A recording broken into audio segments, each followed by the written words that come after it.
Good evening to all the students of B.Ed first year 2019 to 2021, C7A Unit 3 Methods of English Teaching, PSS01, Lecture number 52M. Question is, describe briefly the different methods of reading.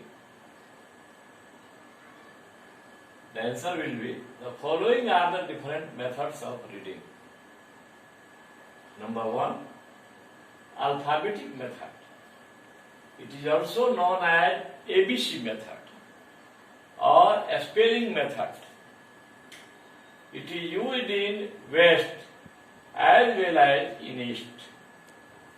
It was used by the Greeks and Romans and was still used till the end of Middle Ages. Many teachers are still using this method to teach reading. Now, advantages of this method. It is difficult, long, it gives advantages of this method. It gives children ample opportunity for seeing words or recognizing words correctly written. Number 2, English alphabet limitations. It is difficult, long and unpleasant method. Number 2, English alphabet is not complete. 3, it promotes cramming or rote method. So these are the limitations, drawbacks of this method. Alphabetic method को ABC method भी कहते हैं, spelling method भी कहते हैं. इसका प्रयोग पूरब से पश्चिम तक किया जाता है, पूर्व से पश्चिम के देशों में. इसका प्रयोग यूनान वासियों और रोमन वासियों ने किया था और मध्यकाल तक के अंत तक इसका प्रयोग होता था. आज भी बहुत सारे शिक्षक जो हैं इस मेथड का प्रयोग रीडिंग को का शिक्षण करने के लिए करते हैं. इसका लाभ है, यह बच्चों को शुद्ध रूप से लिखित शब्दों को देखने और पहचानने की क्षमता प्रदान करता है. इसका ड्रॉबैक्स है, it is difficult, long and unpleasant. यह कठिन है, लंबा है और आनंददायक नहीं है. दूसरा है, English alphabet is not complete in itself. English में जो अल्फाबेट है वो अपने आप में कंप्लीट नहीं है. नंबर 3, इट प्रमोट्स क्रेमिंग और रूट मेथड. यह रटंत प्रणाली को प्रोन्नत करता है. नाउ दूसरा, second, syllabic method. In this method, the unit of teaching is syllables instead of letters of alphabet. Alphabets के लेटर्स की जगह पर इस मेथड में शिक्षण के इकाई का जो सिलेबल है उसका अध्ययन किया जाता है. We know it very well that some words are made up of one syllable. So these are called monosyllabic words. Suppose pot, mat, cat, rat. Some words contain 2 syllables. So these words are called bisyllabic words. For example, always,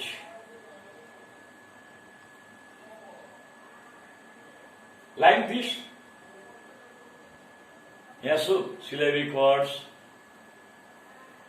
are also there.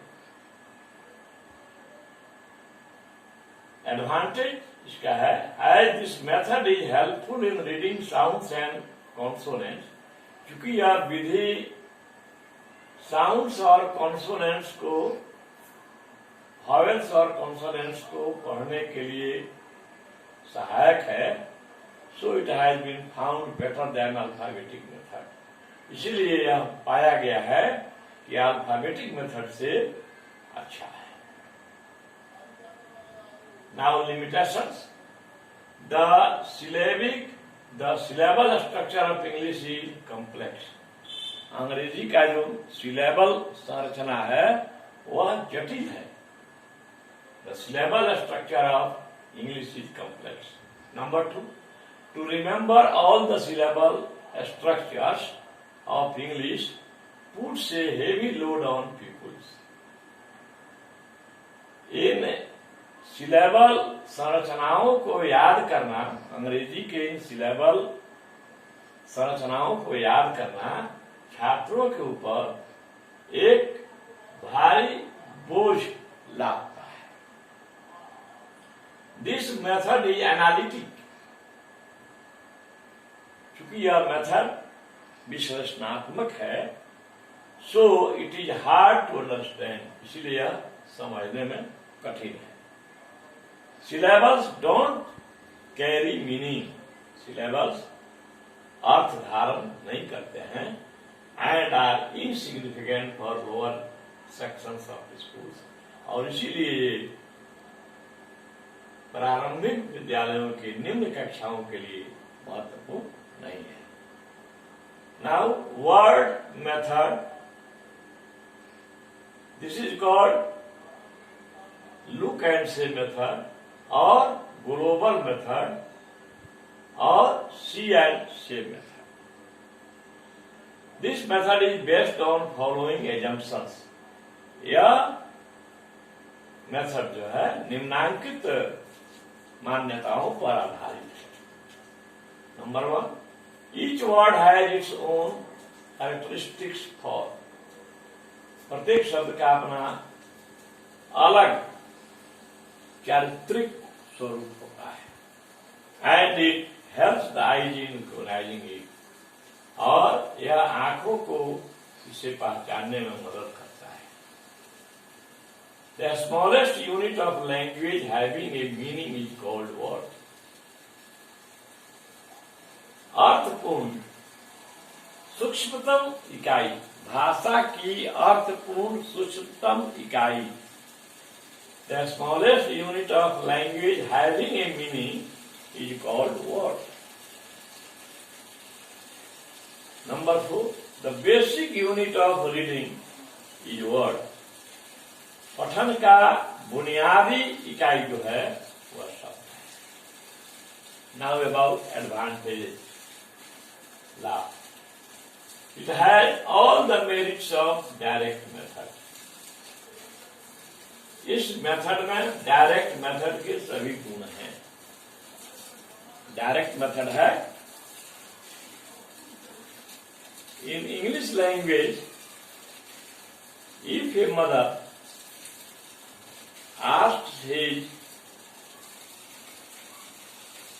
asks her child to bring a cup of tea. Suppose that other than English language, in mother tongues too, यदि एक माँ अपने बच्चे से कहती है कि एक प्याला ले आओ, तो वह जो बच्चा है वह प्याला का अर्थ नहीं जानता है. वह माँ प्याला का अर्थ उसको नहीं बताती है, लेकिन वह समझ जाता है कि माँ प्याला मांग रही है. उसी तरह इस डायरेक्ट मेथड की मान्यता है कि बच्चों को अंग्रेजी में ही बात करने की, अपनी बात कहने या सुनने की आदत डाली जानी चाहिए. Children should be asked to speak in English, they should be made habituated to speak in English, to express themselves in English without taking the help of mother tongues.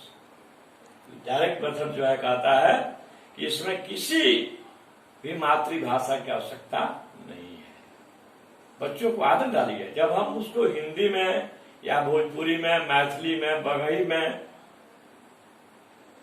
Angika में, बज्जिका में, उसको हम लोग और तो नहीं बताते हैं। एक गिलास पानी ले आओ, तो हम गिलास पर तो उसको नहीं बताते हैं, लेकिन वो बच्चा पहचान लेता है कि नहीं गिलास यह है। लाइकवाइज, ठीक उसी प्रकार इन इंग्लिश टू, इंग्लिश में भी we should encourage our children to speak in English, to understand whatever someone is saying in English and express and allow them to express themselves in English. It may be some mistakes, but it shall be removed bit by bit, slowly. So this is the direct method I have just told. Direct method stresses on this fact that there is no need of the help of mother tongue in learning English. Next, it facilitates oral work. यह मौखिक कार्य के लिए सुविधा प्रदान करता है यह विधि। तीसरा, it is a natural method because we begin to talk in words, not in letters. यह एक प्राकृतिक विधि है। It is not an artificial method. It is a natural method. Because क्योंकि हम बात जो है शब्दों से ही करते हैं, लेटर्स में नहीं करते हैं। जब भी कोई बात करता है तो वह शब्द में करता है। It is an easy method, यह सबसे आसान विधि है। It focuses on perceptual as well contextual meanings.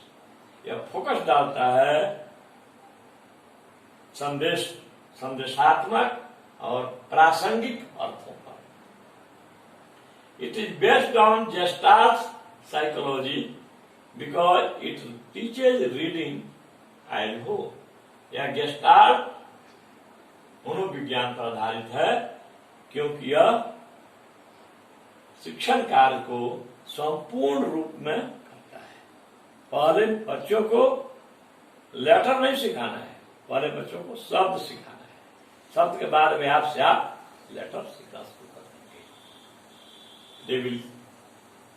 They should be taught to learn words, and after that they will learn letters themselves. This method follows proceed from simple to complex.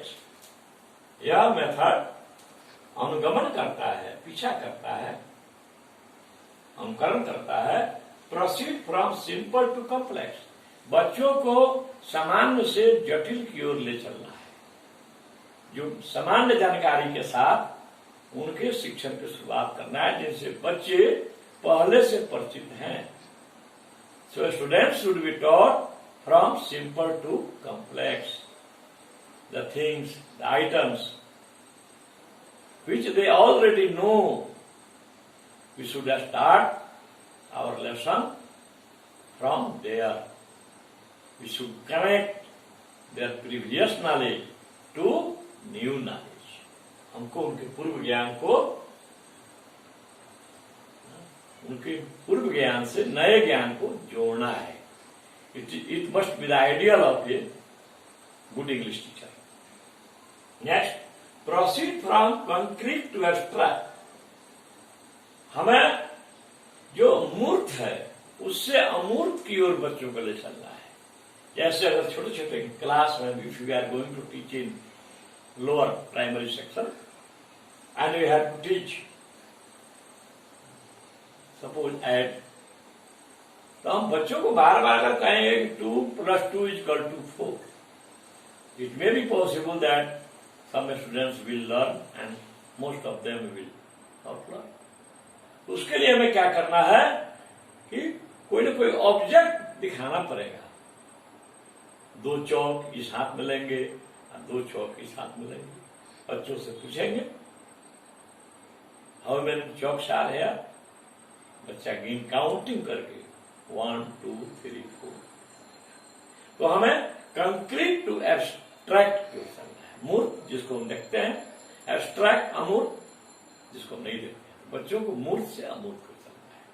तीसरा है proceed from known to unknown principles, जिसको बच्चे जानते हैं उससे हमको शुरू करना है, ज्ञात से अज्ञात की ओर। ऐसी बात नहीं है अज्ञात से ज्ञात की ओर, गड़बड़ हो जाएगा। There will be more confusions if you start our lesson from unknown to known. It is the duty of an ideal English teacher to start his lesson from known to unknown, the things about which children know. We shall start from there. Limitations. All words cannot be taught by using pictures. सभी शब्दों को हम तस्वीरों के सहायता से नहीं दिखा सकते हैं, चित्रों के द्वारा। दूसरा, it does not help in developing accuracy. शुद्धता विकसित करने में यह मदद नहीं करता है।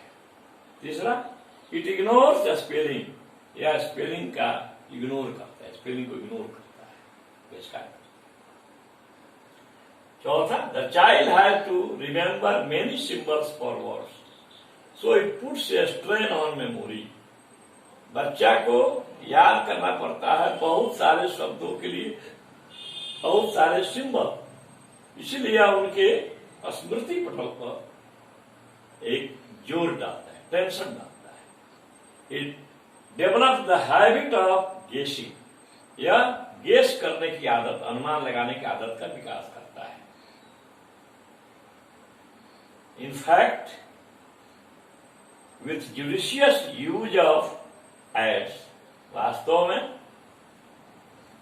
हम ऑडियो विजुअल एड्स के न्यायिक प्रयोग के द्वारा, न्यायपूर्ण प्रयोग के द्वारा we can apply this method successfully. हम लोग इस मेथड को सफलतापूर्वक अप्लाई कर सकते हैं। Now remaining part of the answer will be given through next video. अब जो है इसका अवशेष वाला भाग उत्तर का अधूरा रह गया, फिर हम अगले वीडियो में देखेंगे। थैंक्स।